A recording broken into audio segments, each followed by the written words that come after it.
Hey, it's me, Vicky Marie. Good morning, good afternoon, good evening, wherever you are in this crazy world we're living in. And it's Easter Sunday, so I'm doing a special video, leaving true crime behind just for this video we're going to talk about. Because it's Easter Sunday. Uh, now, do you like my I don't have an Easter bonnet, so this is the nearest that I've got to an Easter bonnet, which is a fascinator that I found that I've had a little while. So I thought, oh, I'll put that on. I've got my flowers on. I hope I look Easterish. But anyway, yeah, I thought we'd do something different. I haven't done a Sunday service for quite a long time. I did do quite a few, didn't I? Where we would look at some positivity on a Sunday. Anyway, I thought I'd do what's a better time than to do an Easter Sunday service than to do a Sunday service then on Easter Sunday.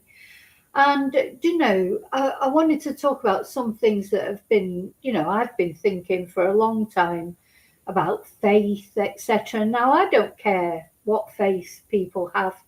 Faith is a very personal thing, as long as somebody doesn't try and make you, thrust it down your throat, sort of thing, make you think that unless you're like them, there's something like, that only their faith is the chosen people.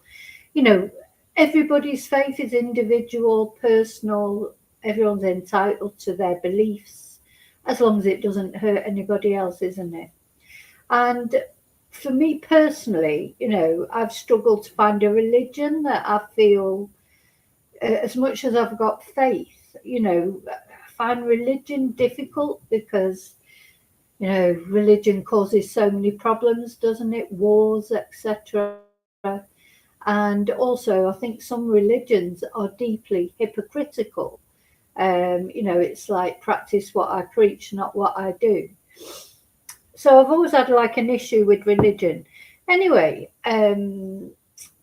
all religions, So, but yeah, as far as getting on with other people, I don't care if somebody's a Muslim, a Sikh, a Mormon, a Jehovah's Witness, Catholic, Protestant, etc. It's all the same to me. Buddhist, everyone's a person in their own right, and everyone has a right to their beliefs, in my opinion. Anyway, I just want to talk about something that apparently is happening at the moment, is that the Catholic Church, Catholic religion, Catholicism, which was on the decline, of course, because there's been all the Catholic Church of sort of 40 years ago, when all the scandals started coming out about the priests and the abuse, etc. A lot of people obviously left the Catholic Church or certainly stopped practicing. You know, Sometimes you can't help the religion.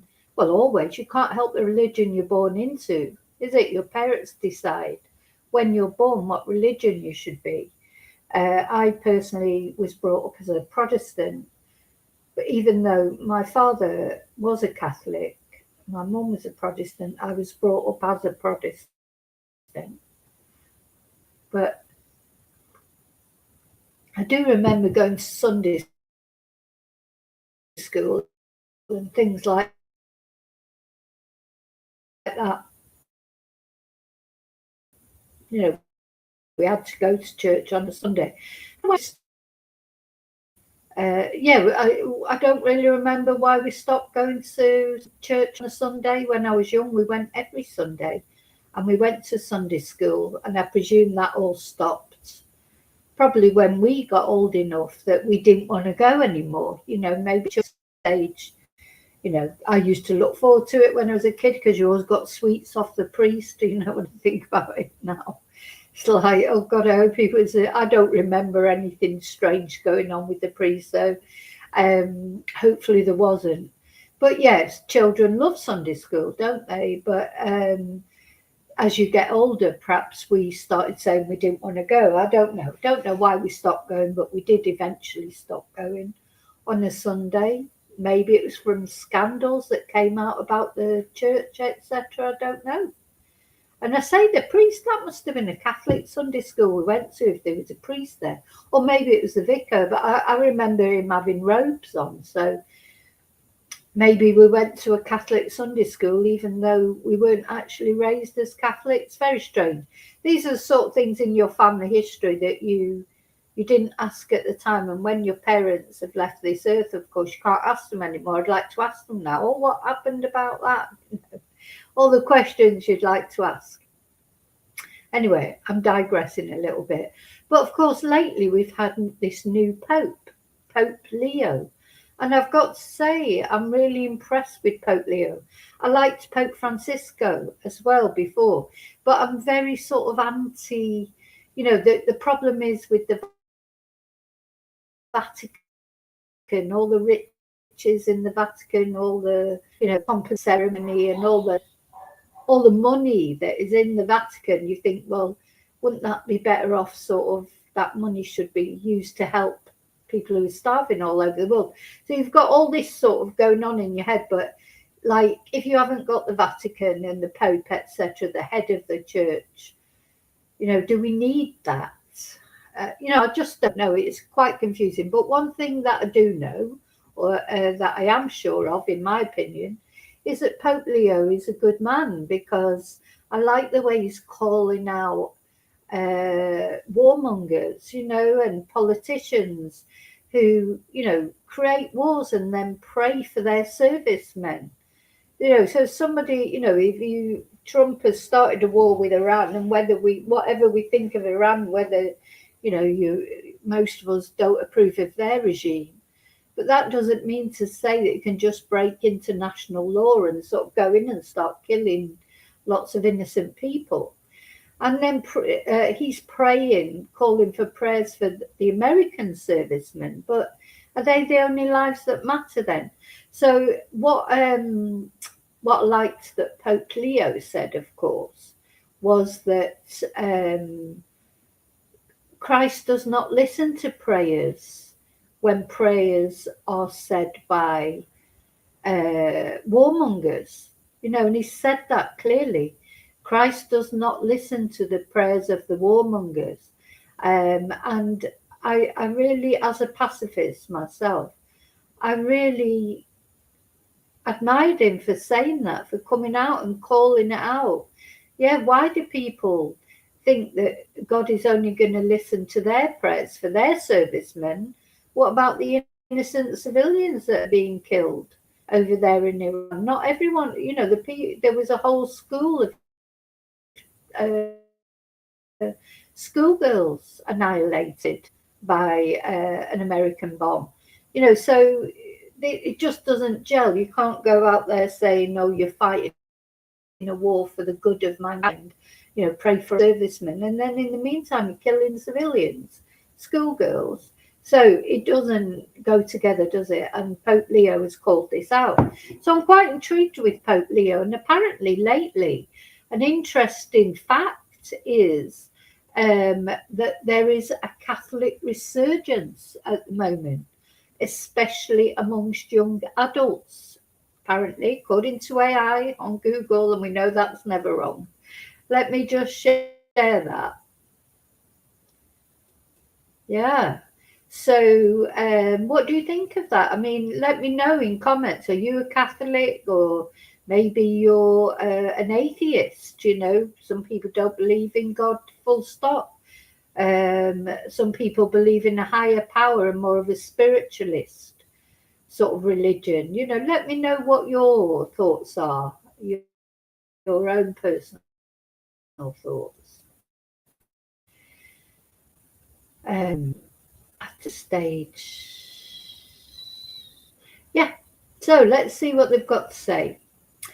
So a reported Catholic resurgence is emerging, particularly amongst younger adults, Generation Z, in the US, UK and France, marked by increased conversions, high-profile conversions, and a growing interest in traditional liturgy. Some dioceses report 30 to 70% increases in conversions, with studies showing Generation Z identifying as Catholic rising from 15% to 21% between 2022 and 2023. Well, that can't be because of Pope Leo, because he's only just become Pope. But of course, Pope Francisco, before him, he was quite, what's the word I'm looking for? Modern in his thinking. You know, he said a lot of good things that would have been welcome to the LGBT community, because, you know, of course, they've always been reviled really by the Catholic Church. You know, sin against God to be homosexual. That's what's always been said. But it was Francisco, I think, when he was questioned about it, said, you know, who is he to judge anyone? And that is exactly it. No, you know, if you really do believe in the principles of Christianity, you can't, it's not for you to judge anybody. You know, everybody has their own individual things to address, if there is anything to address. You know, it's not up to us to tell people, as long as they don't hurt us or anybody else. That, you know, I'm not talking about you know, bad people. I'm talking about people who just happen to be gay, you know, which is a natural, at the end of the day, it is a natural thing to be gay. It's not unnatural, as much as Mrs. Thatcher said it was. You know, people are born gay, aren't they, really? Most people, I think, from very early age know that they're, you know, what they're, or certainly from adolescence, know where their sort of preferences lie. And it's not a choice, it's the way they are, you know, and it's no different from the way anyone is. You know, anyway, we won't get into that, maybe in a different video. So yeah, maybe Francisco had a bit to do with that, but I think Pope Leo, he's just going to make it even more so because of his outspoken views, the way he stood up to Donald Trump, where nobody else hardly has, except for the Spanish Prime Minister, Pedro Sanchez. He's another man that I admire very much because he said what he thinks, not because he's scared of Trump. You know, don't give couldn't care less what Trump thinks of him. He's just going to say what he thinks is true. And you can only admire someone for doing that, standing up to a bully like that.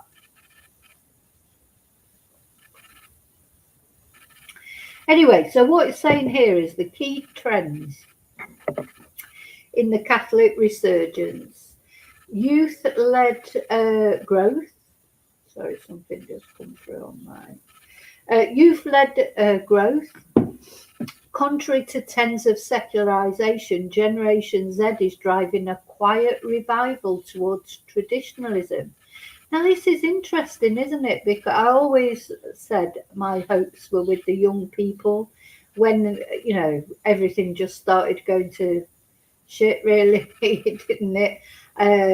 Personally, you know, all that long Tory government in the UK and austerity and it's just been one thing after another. Then we had COVID, and now there's the Ukrainian war, and now the Iranian war. You know, I think people are feeling very insecure, and perhaps even looking to faith to comfort them, because that's the whole point of faith, isn't it? It's supposed to comfort you. You know, it's not all that sort of hell and brimstone, you know, and threatening you type thing. It's supposed to be a comfort for people, you know, and people should serve humanity as well in turn by being a comfort to fellow human beings. You know, we should comfort each other. We should make each other feel better, not worse. And another, you know, this sort of increase in, what's the word, you know, hate or tribalism, you know, in many countries, but I'm thinking particularly of the UK, or this anti-immigration and things like that, and blaming everything on the Muslims and etc. And the Muslims are taking over the world, Islam's taking over. Well, I've always said to anyone who ever says those things to me, and I don't mean just here on the channel, on my YouTube channel, I don't mean the English channel that the immigrants come back. Sorry, maybe I shouldn't make jokes, but just struck me as quite funny. But anyway, if you don't want the world to be taken over by Muslims, then you need to go to church yourself more, have more children. There's sort of this constant moan about how the world's getting taken over, but a lot of these people that moan about it, when did they last go to church and practice their faith? And also there's this decline in having children, whereas Muslims in general, they do have big families. That's just what they do. So why don't you have more children?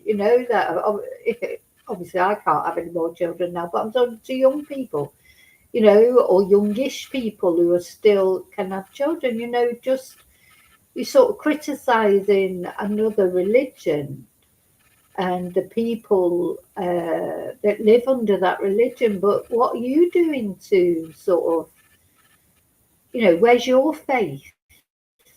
Where's your faith, and why is the birth rate declining? Need to have more children. If you're really that worried that the world's going to get I mean, I don't believe that anyway for a minute. I'm just saying what my argument would be to someone. But the main thing is people aren't going to church so much as they used to. Church is a lot of the Western world has become increasingly secular. So you can't really complain about other people's religions if you don't even practice yours, or not even go to church, or you've got to anyway. Apparently there's been a resurgence of that, and I think that's a good thing. I think going to church is a good thing. There's a nice sense of solidarity at church. Trouble is, not everybody who goes to church is a good person, though. You have to remember that. Just going to church on a Sunday doesn't make you a good person. And of course, there have been so many scandals about clergy, and in America, like as well with the pastors, and there's always a lot of, sadly, just like any other profession, you've got the good ones and the bad ones, and there'll always be bad ones. And sadly, this has made people very cynical about priests or vicars or whatever. Every time a scandal comes out, it's like, oh God, they're all the same, and they're not all the same. There will be people that are bad in the church, and there'll be people that are good in the church. So anyway, apparently there's been a surge in conversions in the US. Diocese from Austin, Texas to New Orleans reported high conversion rates. In France, adult baptisms rose by 28% in 2023. In the UK, young Catholics in the UK now outnumber young Anglicans 2-1. Thing is, people want something to believe in, don't they? They want something to believe in. They want something that will comfort them in these unstable times. We've all got this terrible anxiety because the world feels dangerous, doesn't it? Like more than it ever did before. I mean, there's always been wars all the time, but these wars now feel closer to home for us, if you like. I suppose, you always think, oh, wars are things that happen in, far-flung places that don't affect us. But, the war in Ukraine, and now this the Americans throwing the weight about again, it's like it makes us feel uncomfortable. And then, when you've got a lunatic in charge of nuclear weapons like you have with Trump, who's like just not well at all, you don't know what he's going to do from one day to the next, do you? So, yeah. The appeal of tradition, many converts are drawn to the fullness of truth, beauty and tradition, found in older forms of worship, including the Latin Mass. And all the trappings of the church, like Mass and just going to church, they are lovely. Churches do feel, when you walk in a church, you feel a sense of peace, don't you? Whether you believe or not is strange. It's just a feeling that you get. And yeah, hymns and Mass, etc., they're emotionally stirring, aren't they? They can bring a tear to your eye. Just there's a wonderful feel. I don't think we can deny that, whether you believe in it or not, just the way it makes you feel. And then it says intellectual and cultural factors. The movement is characterized by a rejection of lukewarmness and a desire for rigorous spiritual life in a turbulent world. That's it. A religion can give you boundaries. People feel safe with boundaries. If you have no boundaries whatsoever, it's like you feel quite insecure, don't you? So, this is how I think it feels, again, using Trump as an example. You never know what he's going to say. He doesn't abide by, the gravitas normally that presidents, whether you agree with their politics or not, normally there are unspoken rules, aren't there, in the political world, of things that you just don't say, and things, you don't go around saying the stupid things that he goes around saying. Doesn't seem to, there's no consequence to his words. He's insulting to everybody. When have you ever heard of an American president, or any president, to be honest, going around just saying what the hell they want and not caring who they insult or upset, insulting whole nations like he insulted Britain and Britain's service people, virtually calling them cowards and things. And, he's just unbearable, isn't he? But he's caused this sense of, you feel like you don't know what's going to happen next. And people don't like that. They don't feel comfortable with that. So if the Catholic religion can give them, some boundaries and some way of feeling safer, that's going to be an attraction, isn't it? And now, of course, we've got Pope Leo, he's the first American Pope. He was born in Chicago, but he is not. His parents were immigrants, so he's really anti Trump's immigration stance, because his own parents were immigrants to America. Whereas, when Pope Leo was made Pope, it was like, oh yeah, we've got an American Pope, But you know what? He doesn't kowtow to the Trump administration. He doesn't approve of them. You can tell that he doesn't approve of their immigration policy, doesn't approve of their warmongering. He doesn't approve of any of it. And he's a very good man. I think though that's how he comes over anyway. Maybe he's got skeletons in his closet, who knows?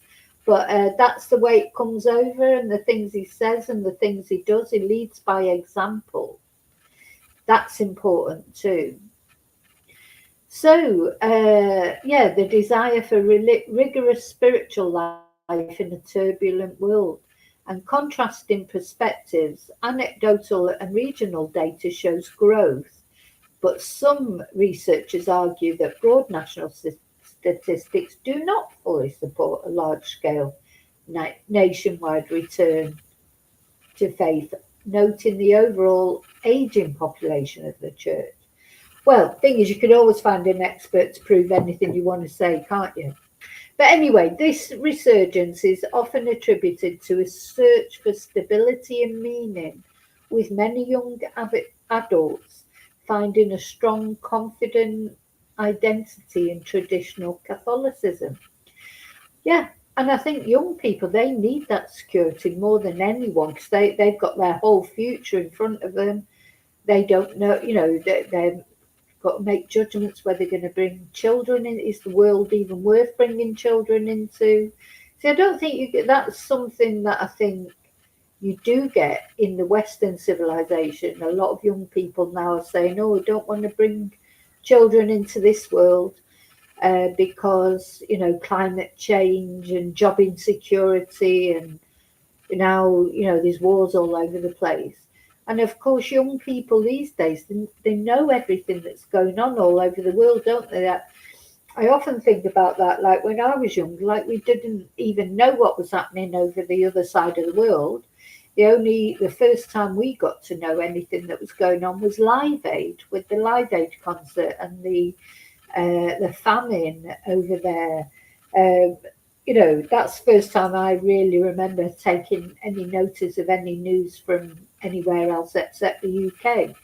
Nowadays, of course, young people, they get on their phone, they're bombarded with doom scrolling, bad news from all over the world. There's a shooting there, there's an epidemic there, a war over there, murders here, there, and everywhere. They are bombarded with bad news from the minute they look at their phone, aren't they? So no wonder they've all got anxiety problems and mental health issues and things, because it's too much. It's too much for me, even at my sort of advanced age. But I sometimes I do that doom scroll, and I think, what am I doing this for? Why am I doing this? Often obviously because I do the true crime things. I'm looking for information about true crimes and any news, any breakthroughs on cases. But sometimes you just get too much information. You just think, oh my God, I cannot cope. You have to put your psychic shield around you because you cannot, these are things that you feel helpless about. You can't, where there's those schoolgirls getting bombed in Iran. I can't change that, and it's quite frustrating because it's upsetting, but I can't change it. So yeah, I think young people have a lot to deal with these days, and maybe Catholicism then, or any religion, I suppose, better than getting involved in a cult, I suppose, because cults have always been quite popular, haven't they, with young people, for that same reason. When people are looking for some meaning in life. All of us at some point or another have probably thought, what's it all about? What am I even here for? What is the reason for all this? I think we all go through that sometimes, don't we? And no, of course, we don't know the answer, but to me, I think all you can do is try and make other people's lives better a little bit. If you can improve one other person's life, even a little bit, that's something, isn't it? Now, so this brings me to, I'm going to talk a little bit more about Pope Leo, but then we're going to be watching a video.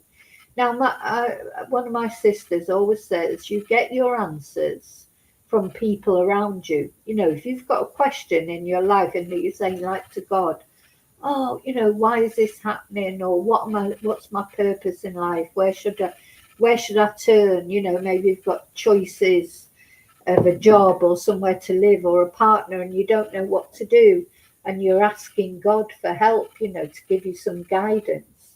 And my sister always says, you get your answers when you ask for them, and you get them from people around you. And I think, I've found that today, especially. I got a very nice email from one of my chatters who gave me some answers to some things that I've been questioning. He didn't know that I'd been questioning these things, just popped out of the blue. Just somebody who knows, that I've got problems with religion, and particularly I've always had a problem with Catholicism. And that goes back to when I was very, very young. And a friend of mine died in an accident, and she was Catholic, and her church service, the priest who conducted her church service was, just the least comforting priest. It just put me right off Catholicism, because he's told my friend's mum. My friend was about 20 when she died.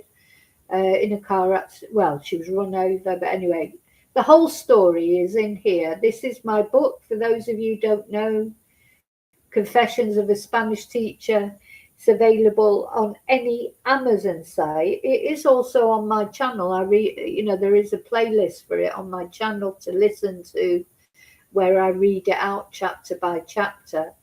Or you can order it on any Amazon site, either paperback or Kindle. And it just tells about my early life and the reasons why I ended up in Spain, ended up a Spanish teacher, ended up getting into true crime, etc. And it's all in there. So, but to cut a long story short, basically the priest that dealt with my friend's funeral had no words of comfort for my friend's mum. He said that she would be in purgatory now, accounted, because she didn't have the last rites, because she died in an accident. She would be in purgatory, accounting for her sins. That was exactly how he put it. And it made me so angry, because my friend Elaine, she was such a nice person. Like, she wouldn't have had anything to account for at all. She was so nice, sort of almost too nice for this world, really. And yeah, so that's what put me off Catholicism. Anyway, so this supporter of mine had sent this email, and he sent me a video to watch, because he'd just read my book a few times. And being a committed Catholic himself, and he was trying to offer me some comfort, if you like. So we're going to watch that video together, but I need to just warn you, it does talk about death. So,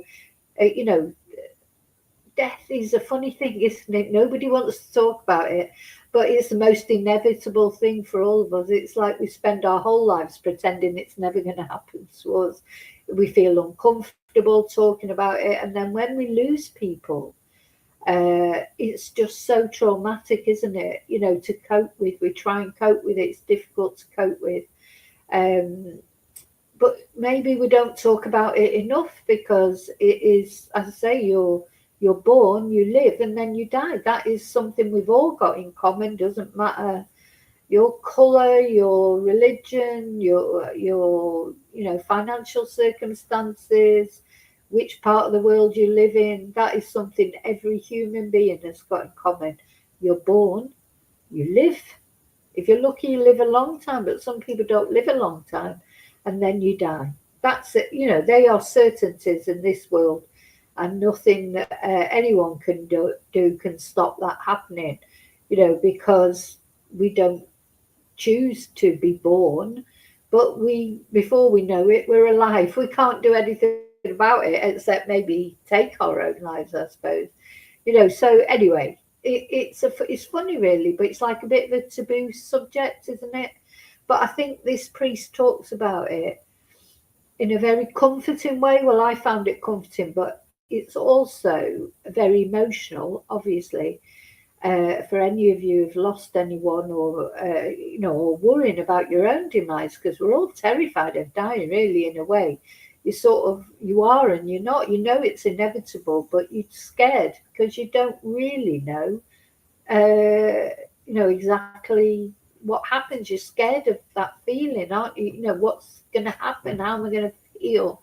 What's on the other side? All that we're all worried about. So, but anyway, so I'm going to play that video. We're going to watch that together. First of all, I just want to have a look at the Pope, because I do want to, I've been talking about him, but I want to talk about him a little bit more. So I just want to look at, this was the video. This is the Vatican News, the Vatican website. It's quite funny, isn't it, really, think of the Vatican having a website. I don't know why, but it is. But, they've got to be modern. The way we worship even now, you can worship online. You don't have to actually go to church, do you? You can still participate. But this being the Easter weekend over here in Spain, they do it brilliantly. I mean, if you ever get a chance to come over to Spain for the Easter weekend to watch the processions and etc., I would definitely recommend it. It is impressive. Anyway, there's something about the church music and all that, even whether you believe, don't believe, whether you believe in the Pope or you don't believe in the Pope, there's something almost magical, isn't there, about church music, etc. So let's just watch this. And I'm hoping that the Vatican won't copyright strike me. Surely they wouldn't do that, would they? But anyway, we'll see.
It's only very short, this video. Imagine being baptized by the Pope on Easter Sunday. I mean, God, it's making me emotional. I don't know why.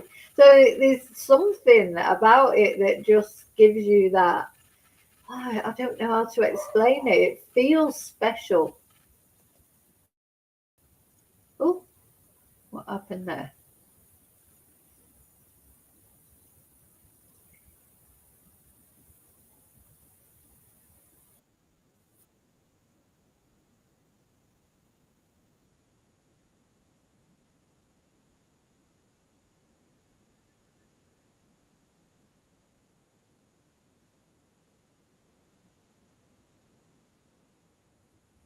So that was just a short video about it. So he has been. Oh, I think did I turn off that thing? Hang on. I miss it.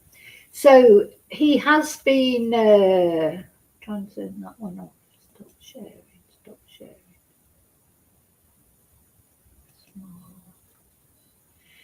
Yeah, and in the speech that he made, in the speech that Pope Leo made, just let me make sure I'm still there. I'm still there. He said, God responds to the hardness of sin, which divides and kills, with the power of love, which unites and restores life. That's what he said at the Easter Vigil Mass. So he reflected on good, evil, and rebirth on Saturday evening as he presided over the Easter Vigil Mass in St. Peter's Basilica. Easter, the Pope said, quoting from an ancient hymn, drives out hatred, fosters concord, and brings down the mighty. And he talked about the history of salvation, the unifying theme that God responds to the hardness of sins. Yeah.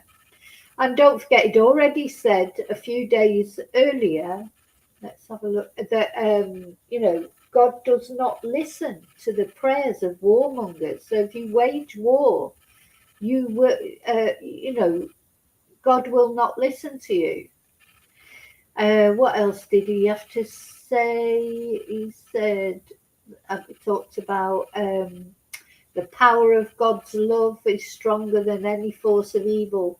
Humanity can kill the body, but the life of God of love is eternal life, which transcends death and which no tomb can imprison. And then he talked about war, injustice and isolation. And he said that the tombs that need to be opened today, because of course it was Jesus's tomb that was opened up and then Jesus was resurrected. He said the tombs that we need to open today are the tombs of mistrust, fear, selfishness and resentment. Also war, injustice and the isolation of people and nations. And he asked his listeners not to allow themselves to be paralyzed in the face of challenges. Instead, he said, we should imitate the commitment of the saints who have gone before us, and the Easter gifts of harmony and peace might grow and flourish everywhere and always throughout the world. So, as I say, whether you believe in it or not, whether you're a Catholic or not, whether you're even a believer in God or not, those sort of messages, they're positive, aren't they? They're positive. You can't say they're not positive. And this Pope Leo, he was, he's originally, his parents were originally from Peru, like Paddington. That Paddington's, Paddington Bear, that's something that a lot of British people claim Paddington, don't they? A lot of things you see about Britain, it's got Paddington on everything. But Paddington was from Peru as well. He's an immigrant. It's just like, sometimes you just think, people see that? Anyway, last night I watched for the very first time in a long time, Britain's Got Talent. Now, I don't know if any of you watched that, but first of all, nobody was British who was on it. And hardly any of them had any talent. So that's a totally ridiculous program, isn't it? Britain's Got Talent. We had the very first one on, I think they was Swiss or something, or Swedish. And then, you had every nationality under the sun and not many actual British people on there. So it's not Britain's Got Talent, is it? And I say very few. I watched it, and I just, after I'd watched it, I thought, what have I just watched? Absolutely just rubbish. Britain's definitely got more talent than that. Why aren't they? They're not doing a very good job on there, are they, of researching the talent these days? I don't know. That's how it struck me. So yeah, this Pope Leo, I've totally gone off the subject there. Pope Leo is, of course, Peruvian, really, or his parents were, but he was born in Chicago, so he is American citizen. And yeah, I just love the way he calls out Trump or anyone. He's not only calling out Trump, Putin, I suppose he's the other person who's waging war, any war. He's talking about everyone, and don't use God. Praying for their servicemen and women, and as if God only cares about their servicemen and women. God cares about every person, regardless of what their nationality is. And at the end of the day, if Trump's the one who, or Netanyahu, probably more than Trump, started the war, they're in the wrong. And he said, God does not listen to the prayers of people with blood on their hands. So there you go.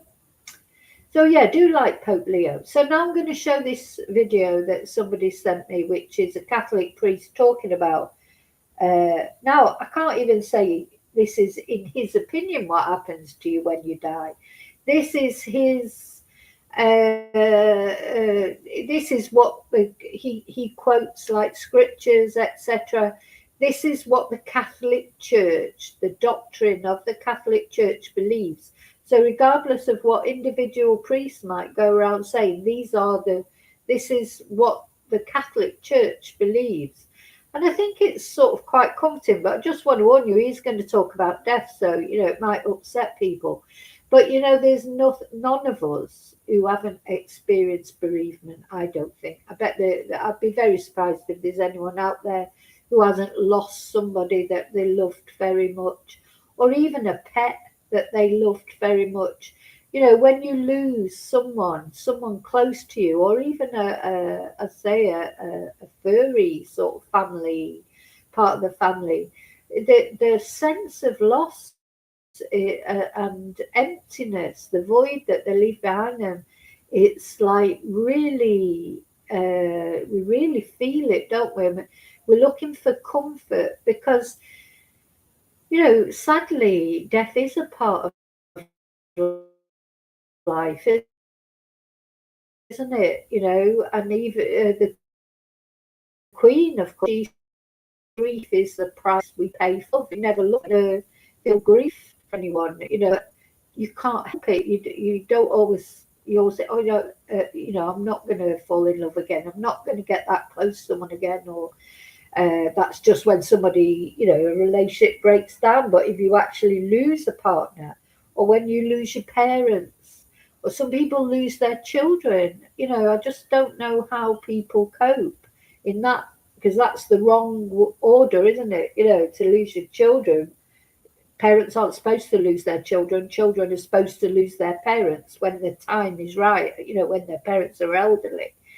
Um, so yeah, sometimes terrible things happen, and bereavements are sudden. Sometimes they're prolonged in the sense that somebody's ill for a long time. Don't know what's worse, really. I know when my dad died, he died very suddenly, and he wouldn't have known anything about it, which was terrible at the time for us, for the rest of us, because it was such a shock. But when I look back now, I think I'm glad really he went that way, because he didn't know, he didn't suffer. When he suffered, for others, I mean, life is all about suffering in a way, isn't it? You think, God, are we put on this earth to suffer? Sometimes there is a lot of lovely things, on this earth and in this world, but sometimes the bad things sort of overtake it, don't they? When we're worrying about things. And that's one thing about animals. They don't worry about things, do they? They don't sit there and think, oh, I wonder if I'm going to get a dog treat tomorrow, or oh, I wonder if I'm going to get walked tomorrow, or they don't worry about things. They just, if I stood up now and started playing with my dogs, they'd just start playing. It's just like, and then when I sit down and they know that I'm on a stream and that, they just go asleep. So they just accept whatever's going on, don't they? They live in the moment. And that's why they're a lot happier than we are. It's hard to live in the moment, isn't it? Sometimes you find yourself worrying about things, even though you can't change it. I'm really trying hard on that to sort of, to get this worry. And then I think, why am I even worrying about it? Because I can't do anything about it. And you normally find once you let it go, things resolve themselves, don't they? Or an answer comes or whatever. Or if you pray, of course. Hi, Lily. Good morning. Happy Easter. So, happy Easter Sunday, I say, because we've had quite, it's been the whole weekend, hasn't it? So, this guy is a priest. I think it's very interesting, this video. Well, you'll let me know what you think. But be aware, he is going to discuss, death. So, you know, we don't like to talk about death, do we? But of course, you can't escape it, that's for sure. But I think it might bring you some comfort if you've lost somebody, because he tells us what the Catholic Church believes, because of the scriptures and what's been written down over centuries. Don't forget, I mean, Catholicism, it's been for a long time. It's a religion that's been with us for a long, long time. And it is evolving. I do think it's better now than it was. I suppose religions, they do evolve, don't they? They've got, I mean, Catholicism has changed. If you looked at the doctrine of the Catholic Church 50 years ago. It is different now. And I do think Pope Leo, it was a good choice of Pope to let people see that sincerity shine through from him. So, okay, here we go. I say, I hope it doesn't copyright strike me, but I'm going to play it anyway. So this guy, let's just show you the channel. I've just subscribed to it because I do find things like this comforting. Only grief can hurt. And I want you to ask yourself the question that you've probably never asked out loud. The one that lives underneath all the prayers, all the candles, all the rosaries you've offered for them. What actually happened to them the moment they died? Not the funeral, not the burial, not the memory. To them, to their soul. In that exact moment when their heart stopped, what happened next? Where did they go? What did they see? I've sat at the bedsides of the dying. I've held the hands of people in their final minutes. I've been called in the middle of the night to be present at that threshold. And I can tell you this with complete certainty. The question you just asked yourself is the most important question a human being can ask. And the Catholic that has the wisdom of saints and doctors and mystics and ordinary faithful people running through her veins has a real answer, not a vague answer, not a poetic answer, not a we don't really know, just trust, a specific, clear, deeply consoling answer. And that's what we're going to walk through today together in the next 40 minutes. I'm Pastor Robin Shores, and I want to start by saying something that might surprise you coming from a priest. I just want to say it's not 40 minutes, it's only 20 minutes. I think we don't talk about death enough, not in a morbid way, in an honest way, in the way that actually helps people. The Catholic tradition has one of the richest, most detailed, most consoling theologies of death and afterlife in the history of human thought. And yet most Catholics, precisely because nobody has ever sat down and explained it to them clearly, they know they're supposed to believe in heaven. They know they're supposed to trust. But underneath that belief, underneath that trust, there's a fog, an uncertainty, a not quite knowing that can be absolutely paralyzing when grief arrives. Today we're going to clear that fog. We're going to talk about what the Church actually teaches, in plain language, grounded in scripture and tradition. And by the end of this, the way you think about death, your own death, and the death of everyone you've ever loved is going to be different. I promise you that. Let me start with something that I think is the foundation of everything else we're going to say. When people lose someone they love, the pain isn't just grief. There's something underneath the grief that's harder to name. It's a kind of uncertainty, a not knowing. And that not knowing can be absolutely torturous, because love needs somewhere to go. When someone dies, your love for them doesn't die. It's still there, just as real, just as alive, just as specific. But suddenly you don't know where to send it. You light a candle, you say a prayer, you go to Mass and offer it for them. But in the back of your mind, you reach them. Do they know? Are they okay? Can they hear me? And here's what I want to tell you today. The Catholic faith has an answer to that question. A real answer. Based on scripture, on tradition, on 2,000 years of the Church thinking carefully and prayerfully about exactly this. Let me anchor us first in a line from scripture, because this is where everything begins. In the Gospel of John, chapter 11, verse 25, Jesus says something remarkable. He's standing outside the tomb of his friend Lazarus. Mary and Martha are weeping. The disciples don't know what to do. The air is full of grief and confusion and a kind of death to do with. And Jesus says, I am the resurrection and the life. Whoever believes in me, though he die, yet shall he live. Now I want you to sit with that for a moment, not as a verse you've heard 100 times, as a literal claim. Jesus doesn't say after you die you might live. He doesn't. The death is real. Jesus doesn't pretend death isn't painful, isn't terrible, isn't a loss. He wept at the tomb of Lazarus. He stood in that grief with the people he loved. The grief is real. But the life after death, according to Jesus, is equally real, and it begins not in some vague future. It begins in the moment, and God has been preparing for it longer than you have. Say that quietly to yourself.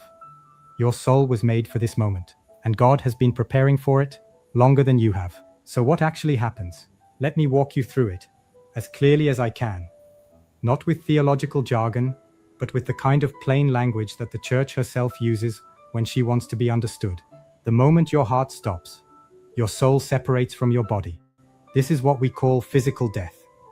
The body returns to the earth, to the dust, as Genesis says. But the soul, the real you, the part of you that loved and hoped and prayed and wondered and grieved and laughed, that does not die. The soul... Now, sorry, I'm just interrupting him a little moment there. I really do believe that. I don't think your soul ever dies. And even an ex-partner of mine, someone I went out with here in Spain who was a total atheist, did not believe in God, etc. Even they said that energy never dies. He was an electrician, actually, this guy. And even he said, well, it sort of makes sense that we've got souls because energy never dies. You know, and that's his scientific way of looking at it, if you like. Energy has to go somewhere. So when your physical body, dies, I suppose, that goes back ashes to ashes, dust to dust. That's that's from Genesis, as he said. But your soul, what makes you who you are, that thing that we can't pinpoint, the things that gives you your intuition, your love for people or things and animals, etc. That quintessential you goes. And if you have ever seen, somebody who's deceased, they look, you can tell the spirit's gone from them. They look different. Even if you see animals that die, like, let me explain something. It's going to sound really weird, but we get cockroaches occasionally here in Spain. In fact, we got the first one of the season, not yesterday, the day before, in the house. And they tend to just die straight away because I've got spray down that kills them. But they shrink when they die. What is that? Literally, it's like the spirit has gone out of them, because supposedly, even, if you believe it, Buddhists believe you should kill no living things. But sorry, I can't have cockroaches in my house. But they go smaller, like substantially smaller. It's strange. So it's like once that spirit has gone out, they're just the shell that is left. And I think that's true. People are so, there's something. Your spirit goes somewhere. I don't know where it goes. He says it goes onto the next level or whatever, and I believe that. And the other thing is, if you just look at the vastness of the universe, what is that all about? There's got to be, are we in some sort of hell already? Maybe we're here to learn a lesson. Maybe this is hell that we're in. And we're here to learn a lesson from whatever we did in a previous life, and how we act in this life depends on which level we go to next, which other universe we go to, or other planet, we've just recently, just within the last couple of days, that spaceship took off, didn't it? And it did a drive-by of the moon. I mean, for God's sake, we're never going to get properly to the moon. I am one of those people that believe that the moon landing 50 years ago, where supposedly we rode around on moon buggies on the moon, etc. Now all we're doing is flying past it, because you don't see anyone riding around on a moon buggy now, do you, on the moon? I just don't believe in all that. But I think we'll carry on. It's human, what's the word? It's part of human nature, I think, to be curious and to try and explore. We've started off in little groups on this earth, and then people have gone off exploring, like the conquistadores and the British Empire and different, and there's not many parts of this earth now that haven't been discovered, and probably not any. So we want to go to the next level, don't we? We always want, and if we did manage to get to the moon, then we'd want to go to Mars, I suppose, and then we'd want to go further. That's part of human nature, I think. But we're never going to get there, in my opinion. I think it's waste of time, waste of money. We should concentrate making people happy on Earth. We need to sort this planet out first before we start going looking for others. But no, it just shows you the vastness of everything. It's huge, isn't it? The universe is huge. So, in fact, you can't even, sometimes even thinking about it makes my head spin. It gives me a kind of vertigo because it's just unbelievably vast. So there are obviously many things that we don't know about, on this earthly plane. Soul is immortal. That's not a metaphor. That's not a comfort someone invented to make people feel better. That's the Catholic teaching, rooted in scripture, confirmed by 2,000 years of tradition. And it means something very specific. The person you are, the you that exists behind your ships. That person does not end when your body stops. Now the soul in that moment encounters something that the Catechism of the Catholic Church describes in paragraph 1021 as the particular judgment. And I want you to understand what that means, because I think most people have a completely wrong picture of it. Most people imagine the particular judgment as something like a courtroom. God as a stern judge, sitting on a throne, reading out the list of your sins while you stand there trembling, hoping the good things outweigh the bad. And if the sins are too many or too serious, the gavel comes down and that's it. That is not Catholic teaching. That is not what the Church has ever taught. The particular judgment, as the Church understands it, is better described as an encounter, a meeting. The moment when the soul finally sees itself completely, with perfect clarity, in the light of who God is. Think of it this way. You know how sometimes you're in a dark room, and you think you know what's in it, and then someone turns the lights on. The particular judgment is like that. Except what you see is not a room. What you see is your own soul, your own choices, your own loves, your own failures, your own moments of grace. All of it perfect soul knows, with complete certainty, without any doubt, where it stands. Not because God condemns, but because perfect truth and perfect love are the same thing. And when you stand in the presence of perfect love, you cannot pretend anymore. You see yourself exactly as you are. And here is what I need you to hear. That seeing, that complete, transparent seeing, is not primarily an experience of condemnation. It is an experience of being known, fully, completely, without any mask or pretense. And for the soul that has lived in love, even imperfect love, even fumbling love, even love that made mistakes, being fully known by perfect love. All those apply to me. Fumbling love, imperfect love, love with mistakes. Yeah, that's me. Sat with dying people who've experienced something like a preview of this. Not everyone, but some. People who in their final moments seem to go through something internal, a kind of reckoning, and then a kind of release. And sometimes in the minutes or hours before death, they say things that are extraordinary. They speak to people who aren't in the room. They say they see light. They call out names, not randomly, but specifically. Names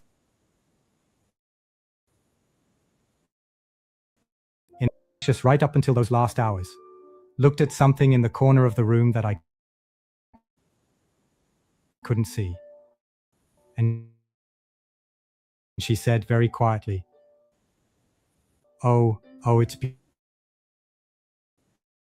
beautiful. And then she was gone. I'm not making claims about what she saw. I'm telling you what I witnessed. Has made me absolutely certain of this. Your meeting has been waiting for you specifically, waiting for the particular you that I want to talk about the three destinations: heaven, purgatory, and hell.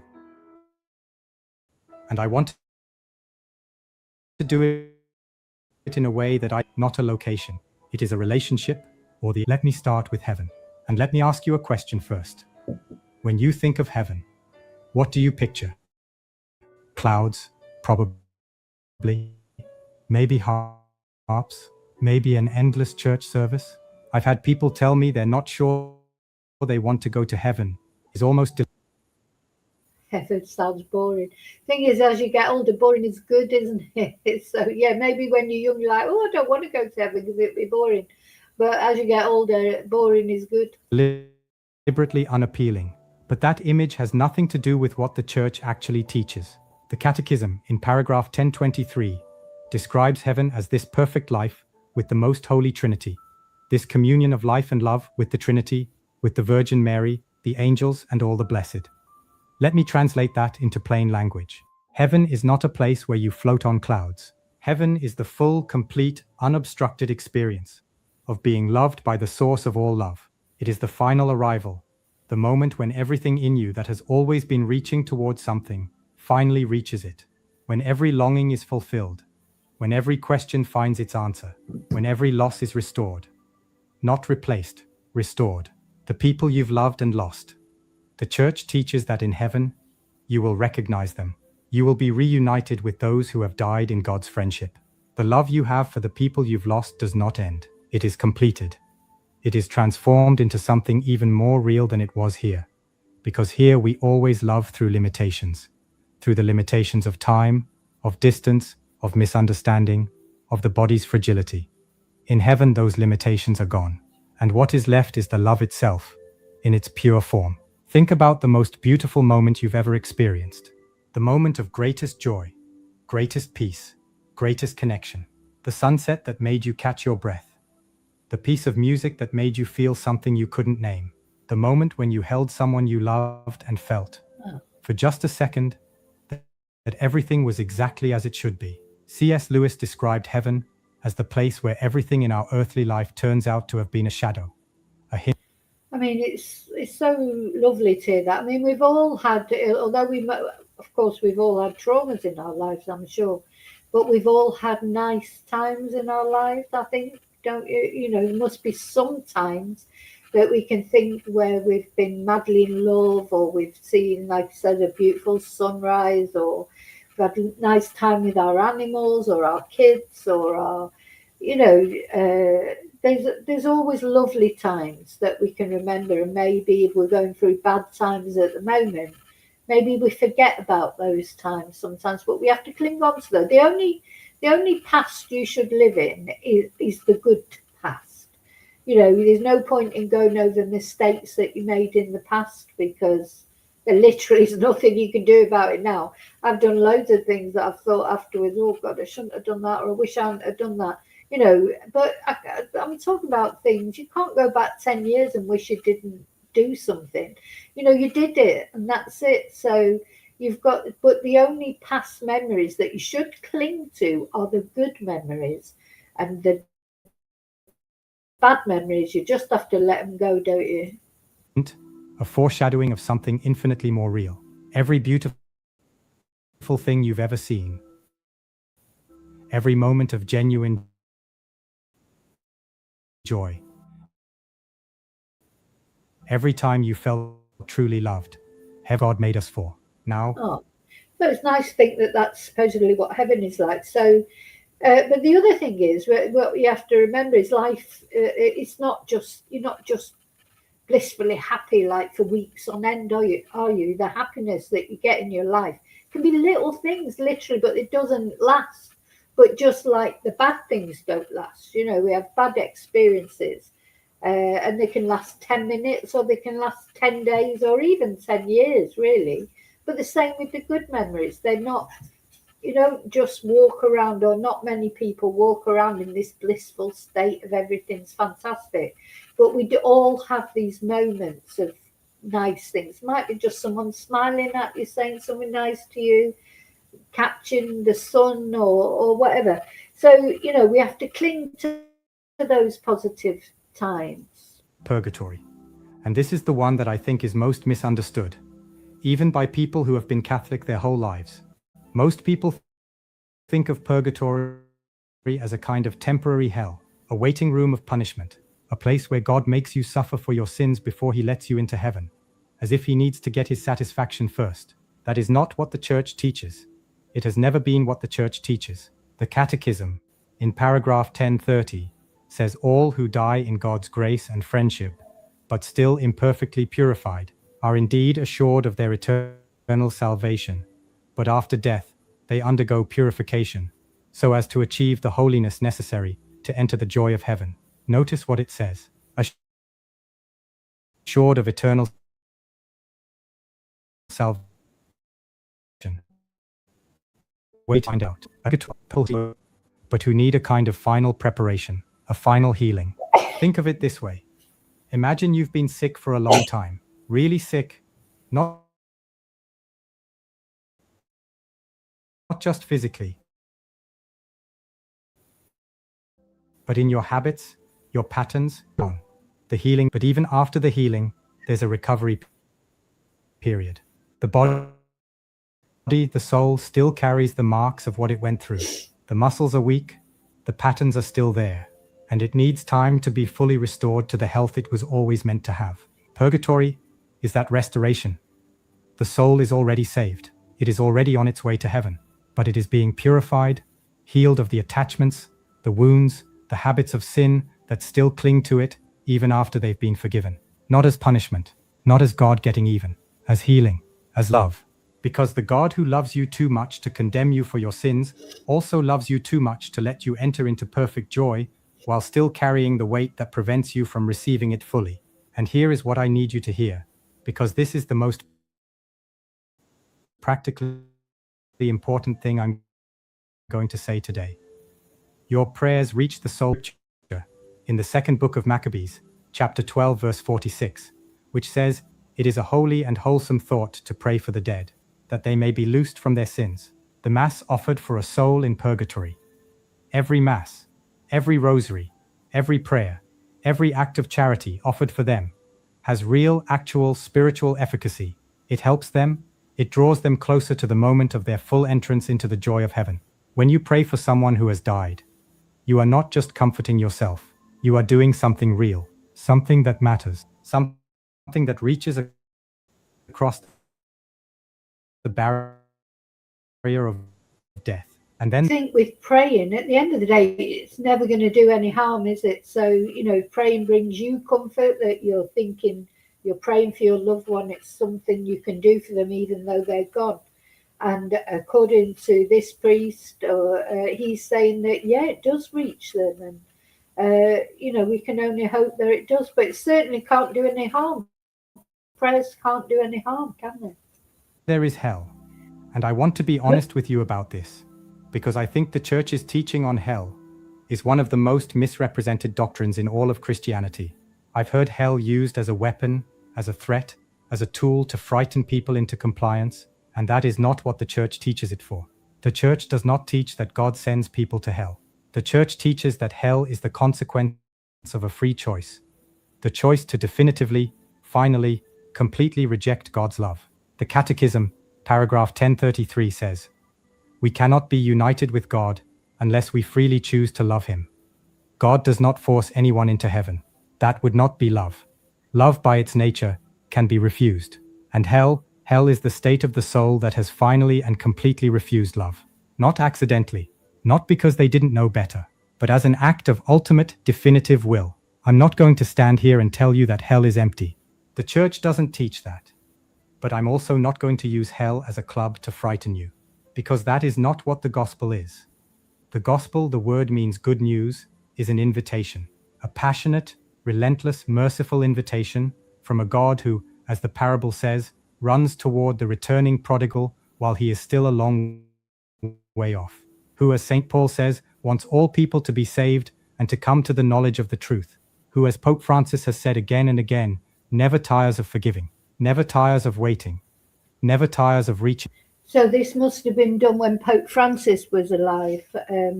This guy is a very good priest, which was my priest.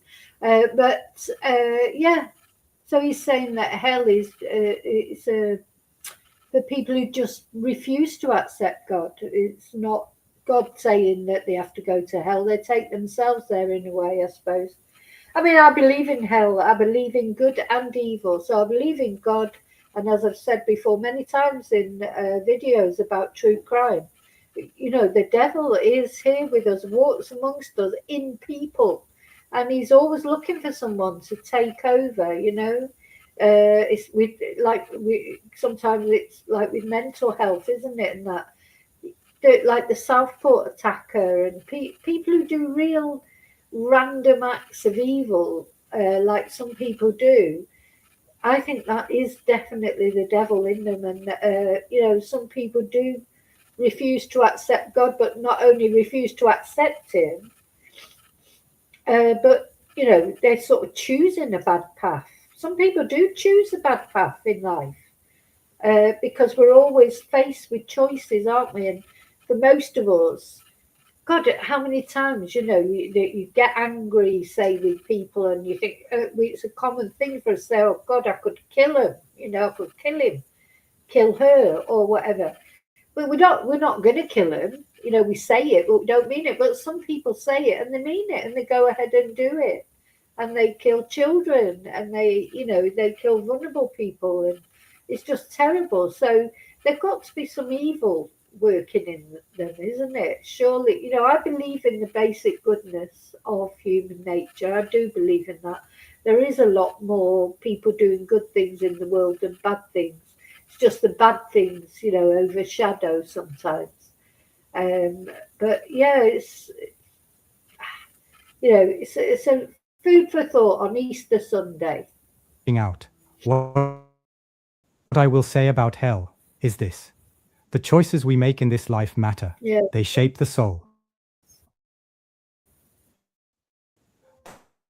They move us toward love or away from it.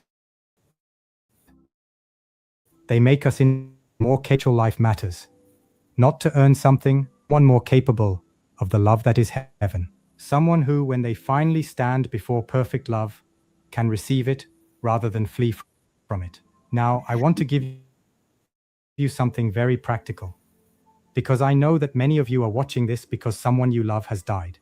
And what I want to give you is not just information, it's something you can actually do, something that reaches them. The first and most powerful thing you can do for someone who has died is to have a mass offered for them. I want to explain why.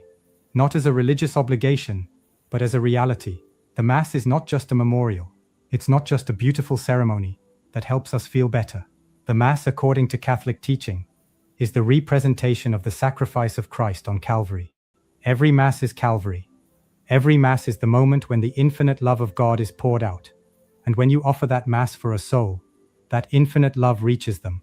I've spoken to people who were devastated by the death of someone they loved. Someone they felt they had failed in some way. And when I tell them, go to Mass for them, have a Mass said for them,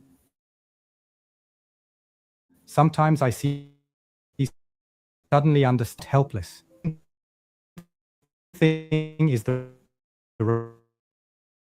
rosary.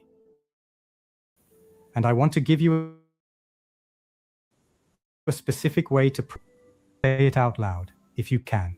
Not as if you're calling to them, but as an act of love, an act of intention.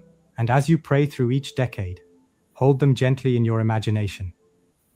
Not with anxiety about where they are, not with the desperate need to know if they're okay, but simply with love. Offer each decade as a gift to them. The prayers don't change, but the intention, the love behind the prayers, goes where you send it. And love, offered to God for another person, never disappears. It goes somewhere. The third thing is indulgences. And I know that word has a complicated history, and I know it makes some people uncomfortable. But let me explain what an indulgence actually is. In the teaching of the Church, stripped of all the historical distortion, an indulgence is a remission of the temporal punishment even after the sin itself has been forgiven. Think of it this way. If you break a window, and then you feel terrible about it, and apologize sincerely, the forgiveness is real, but the window is still broken. The forgiveness addresses your guilt. The indulgence addresses the broken window, and the Church, through its sacramental life, can apply the merits of Christ and the saints, the inexhaustible treasury of grace that belongs to the whole body of Christ, to souls in purgatory, to help them complete that healing. There are specific practices, certain prayers, certain acts, certain pilgrimages, and visits to sacred places through which a plenary indulgence can be obtained and applied to a soul in purgatory.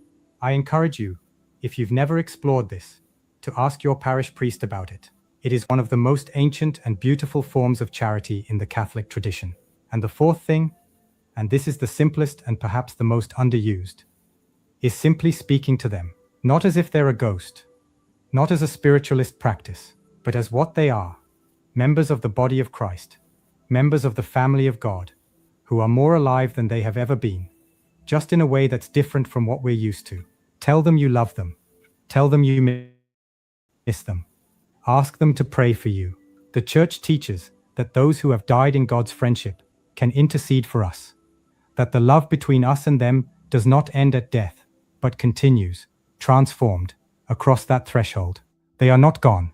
They are different, and love still crosses that difference. Now I want to spend some time on something I think is even more important than praying for our dead.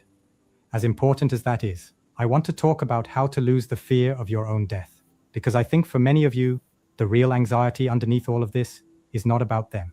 It's about you. About what happens to you. About whether you're ready. About whether you've done enough. About whether God will receive you. Saint Francis of Assisi called death sister death. Not enemy death. Not terrifying death. Something familiar. Something that, for the person who has lived in love, is not an ending but a homecoming. I think about that phrase a lot, because I've watched people die well, and people die badly. And the difference almost always is not about what they've done wrong or right in some ledger-keeping sense. It's about whether they've made peace with what death actually is. And making peace with death is not a passive thing. It's not giving up or resigning yourself. It's an active spiritual practice. It's something you do over time, in the small daily choices of your life. Here's what the Catholic faith teaches about your own death. As plainly as I can say it, your death is not an accident. It is not a punishment. It is not a tragedy, even if it looks like one from the outside. Your death is the moment for which your entire life has been a preparation. Every prayer you've ever prayed, every sacrifice you've ever made, every time you went to Mass when you didn't feel like it, every time you chose love over selfishness, trust over control, forgiveness over bitterness, all of it is preparation.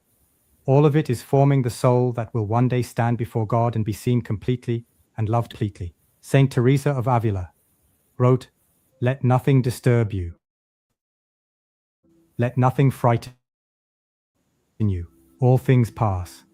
God does not change. Patience achieves everything." I want you to hear that, not as a beautiful quote for a refrigerator magnet, but as a lived reality. Not by being spared suffering, but by going through suffering and finding that God held her even then. The people who... Oh, I quite like fridge magnets. It is a bit condemning of fridge magnets there. But yeah, he's right. So yeah, remembering not to be scared of death. But it's difficult, isn't it? We think we're all a little bit scared of death, aren't we? When I was younger, I was obsessed, like terrified of it, really, really scared. Now I still am, but not the same. I don't know, maybe just have to accept it. And then you lose so many people. You hope that you're going to see them again sometime. Who fear death the least are not the people who've had the easiest lives. They are the people who have learned, through practice and through trial, to trust in the specific, personal love of a a God who knows them by name. Let me give you 5 very practical things you can do, starting today, to prepare your soul well, not in a morbid way, in the way an athlete prepares for something important. The first, go to confession regularly. Not because God is keeping score, not because the sacrament is a legal transaction, but because the soul that goes to confession regularly becomes lighter, more free. I don't think I've ever been to confession because I am not a Catholic, so I can't recall ever going to confession. Because I always felt like as well it was a bit sort of, well, you go and confess what you've done and then it's like you haven't done it. But yeah, I don't know. Less burdened by the weight of what it's carrying. The Catechism calls confession the sacrament of healing, and that's exactly what it is. Regular confession is the spiritual equivalent of regular exercise. It keeps the soul limber, responsive, alive. The second, receive the Eucharist with intention, not just as a habit, not just because it's what you do when that it literally is. Before you receive, take a moment, even 30 seconds, and ask God to prepare you for this reception. Pray for it.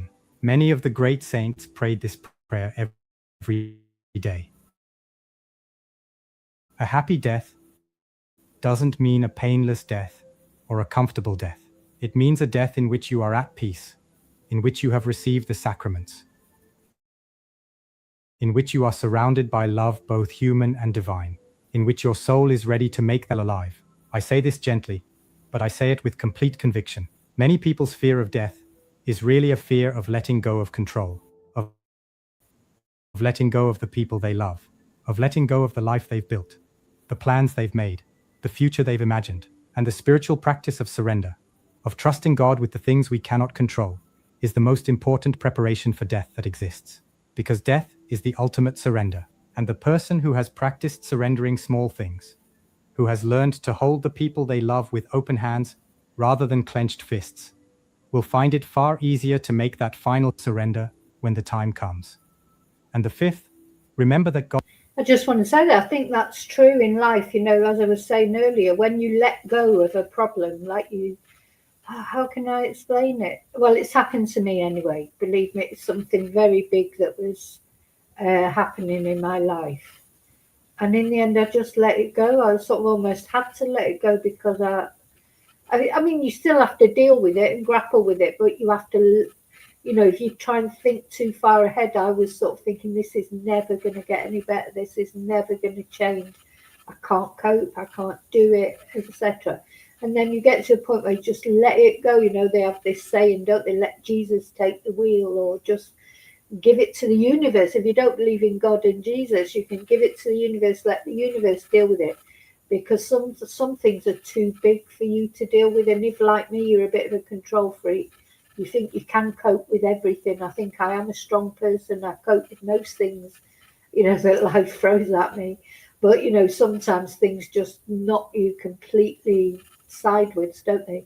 And the only thing you can do then is let it go to God, to the higher universe, to Jesus, whoever it is you believe in, to Muhammad, or to whoever it is that you believe in. And it always does get better then.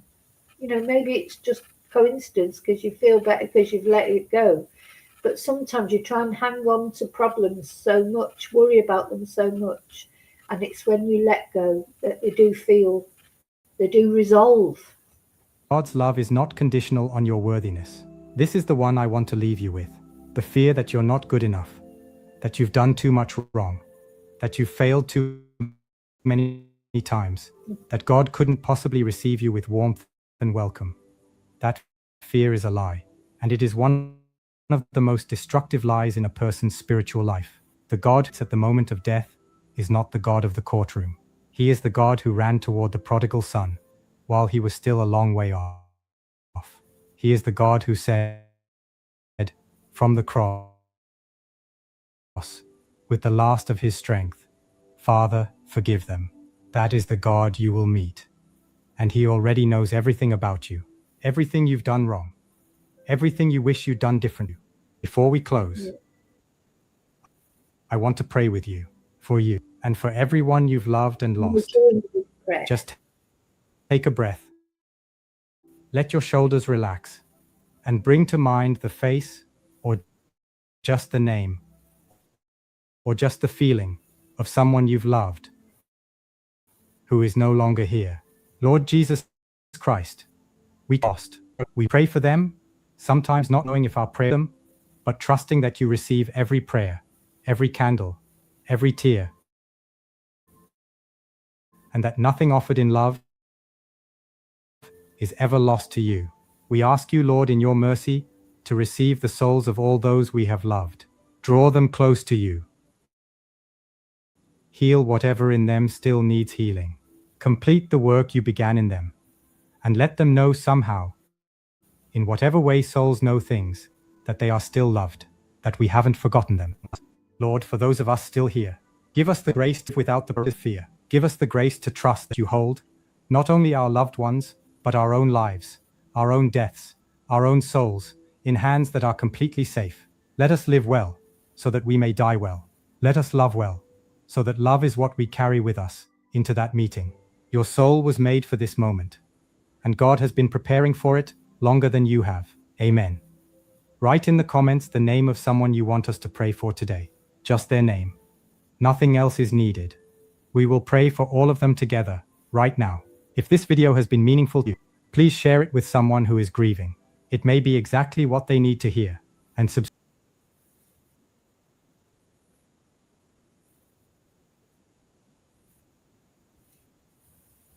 Well, I just thought I was going to share that with you because it is Easter Sunday and we should do something that is traditional for Easter. Not Easter eggs, so don't forget. I mean, I know a lot of you out there, maybe you've got your Easter eggs and things. I haven't bought any again this year. I don't think I bought any last year. They're just a rip-off, aren't they? I mean, and because I'm not really a mad lover of chocolate anyway. But, and of course, you know, some people, do you think some people don't even know what the real tradition of Easter? I mean, we wouldn't have Easter if it wasn't for Christianity, would we? I mean, that's what it's all about. That's where Easter, the whole Easter traditions came from. You know, whether you believe in Christ now or not, that's how it all began. And you know, one thing that always sticks, funny how things stick in your mind, is it? When I was at university and I was studying, I studied a bit of ancient history. It's a bit of a long story, but I did a bit of that. And there's something that really resonated with me, because before that I didn't believe in Jesus, or I believed in God, but I didn't believe in Jesus or anything like that. I thought, oh, that's a load of rubbish, you know. You know, I was a lot younger then, of course. And I always remember the teacher who was teaching us about Christianity and sort of how it started and how it spread across the world, etc. She said to me, well, not only to me, but to the class, whether you believe Jesus was really the Son of God or not, it was so monumentous what happened that there's got to be something in it, because it, you know, it created this massive movement, didn't it? Just started from, you know, some guy preaching on a mountainside or whatever. She said there must be something to it, because otherwise why has it spread like it's spread? You know, because other religions didn't spread so widely or quickly, or, you know, there's something to it. There's got to be something to it for it to spread the way it did. And that always stuck with me. So I thought, no, it's true. Why did it? Why is this different? There's been lots of prophets, you know, I mean, prophets like PHET, not prophets. There's been lots of prophets as well. But the problem is, isn't it, that religion does get corrupted. Some people do bad things in the name of religion, don't they? In the name of Christ. And this is what I loved about Pope Leo saying this about Donald Trump, you know, with Donald Trump saying, like, God died, and Jay Vance saying, not on the side of warmongers, and Pope Leo pulled them out over it. Christ does not listen to the prayers of people who've got blood on their hands. That's sort of brings me back in a circle now to talking about Pope Leo, and that's, part of the reason why I have such a respect for him. So Margie took some chocolate eggs to work. Oh God, they're so expensive now, aren't they? And there's hardly any chocolate in them. So, they're a complete rip-off. I haven't bought any. If I bought anything, I would have bought, big bar of chocolate or something. I didn't even do that. I'm not that bothered about chocolate, to be honest. And number one son is too old now. He's probably never too old for chocolate, but he can buy his own chocolate. He was out all night. He sort of came in at about 6 o'clock this morning, just as I was getting up. So that's good. He should be and having a good time.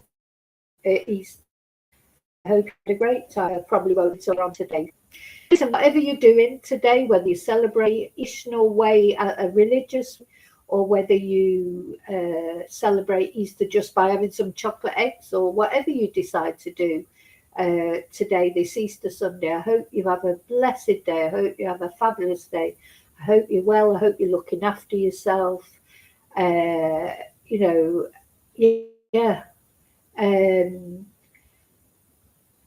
Because you make my life better. So thank you for that. Thank you for making my life better. Thank you for watching. Thank you for subscribing. Special thank you to my members. Those of you who sent me Ko-fis. I've had a couple of Easter Ko-fis sent. Thank you so much. And just thank you for everything. And, don't stop sort of looking after you first. Don't stop believing whatever you believe in. Doesn't have to be in Jesus, doesn't have to even be in God. If you believe in just the universe, or you believe in Allah, or whatever you believe in, just keep believing. Try and keep that smile on your face. Life tries to sort of wipe it off sometimes, doesn't it?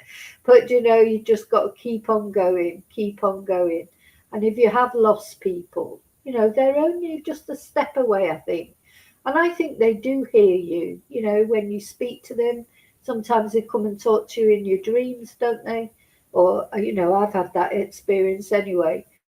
So, yeah, they're not far away. And that's comforting to hear that guy saying, that they can hear prayers that you make for your sort of lost loved ones, if you like. They do communicate to them, as far as the Catholic Church believes so. And I don't think it's only the Catholic Church that believes that. I think most religions believe that praying for your ancestors, or things like that, they are real. So anyway, I've got to go, so I'll see you very soon in the next video. Until then, have a lovely Easter Sunday, and until we meet again, may your God always go with you. Thank you. Bye.